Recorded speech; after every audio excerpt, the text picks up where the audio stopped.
Hi, JD. What's up, man? Could you just take us through the first at bat? How good did it feel go the other way, and what's it feel like to be part of the first team ever to have two players hit a grand slam each in the same postseason game?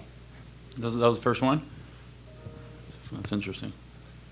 I don't know. It's a tough spot for him. He was, he had bases loaded. Credit to the guys before me, to Doogie and Devers, who grinded out some really tough at bats and drew the walks there to give me that chance. But that situation is, the pressure's on him. It's not on me to come through there. It's the first inning. He's got bases loaded, so I'm just kind of telling myself that. Just trying to stay relaxed and just looking for a pitch that I can just put a barrel on it. He's kind of tough. He creates some unique angles when he pitches. He spins the ball really well. So just trying to see something deep and just put a good swing on it, really. Other questions for JD? Who's up next? Ian, we'll get you the mic. Just how huge was it just to go back to Boston with the series tied? It's huge. That was what we came here. We were like, we got to split. That's all we got to do. Obviously we'd love to win both of them. I think that's a little wishful thinking, against a team like this. So to get the split here and to go back home with our fans, who've been unreal the entire postseason, it'll be fun. It's exactly what we wanted. And we'll go to Rob on your left, JD. JD, does this feel like the most complete the lineup has been all year? Yeah. I mean, you have the guys hitting at the top of the order and the guys hitting at the bottom of the order. It's a deadly lineup. Because the guys in between are gonna, pretty much do what they do.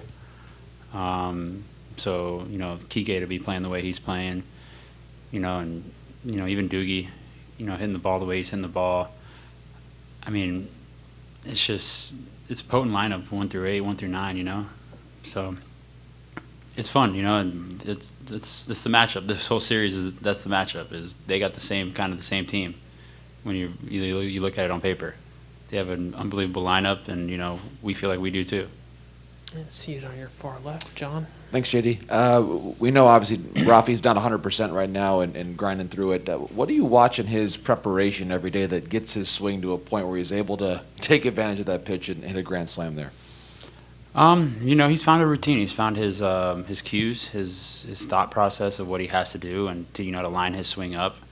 Obviously, he's dealing with that issue, which it sucks, obviously, because you hate to see him like that. It hurts me when I watch him swing and he put the bat down like that. But it shows his heart. He's out there competing and he's putting tough at bats together, and that was a big hit. That was a really big hit. These guys, you got to keep the pedal to the floor with them. You can't let them in, because they can come back and just as fast as we went up, they can come right back with it too. Christy in the second row on your left. Hey, I wondered if you, at any level of baseball, have been involved with 2 grand slams in 2 innings like that? I don't think so. I don't think so. It's got to be a first. Other questions for JD? Matt, over on your right. JD, when you get that kind of lead and you have Nate going, what sort of just kind of calm does that give you guys? What kind of confidence does that give you in a game when you need to win as badly as you did? Huge. Nate's been, to me, he's come playoff time. I want Nate on the mound, because he just seems to have it. He's got that dog in him where he comes out every time and he makes it really, really hard on those hitters. So be able to get that lead and then hand the ball to Nate, and Nate to do exactly what he did, and that was to shut him down real quick and get us back in the box, was, I think, what changed the whole game.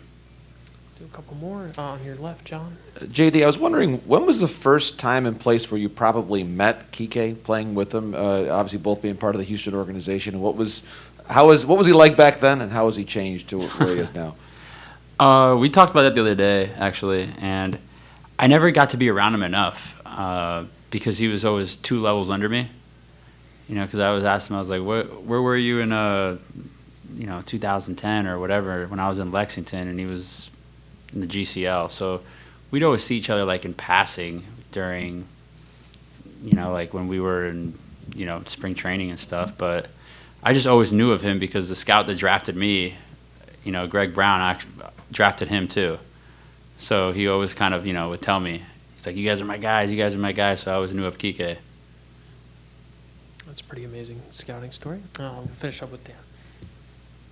JD, just thought, I think you guys are 16-5 now under Alex in the postseason. Obviously, it's credit to the team as well. But 5-0 after a loss. What is it about you guys and maybe Alex and the ability to bounce back the way you guys can? I don't know. For me, I think it's just the energy. Both teams I was on, it just brings a lot of energy. Alex brings energy into the clubhouse. You hear him always yelling from the dugout. He's yelling after every pitch. So I think it kind of just, resonates with everybody, and everybody feels that energy and that presence. Everyone starts yelling too, and the energy is always high. So in the playoffs, that's what it is. It's all about energy, and whoever team has that energy and that momentum, it always seems to be in those fights.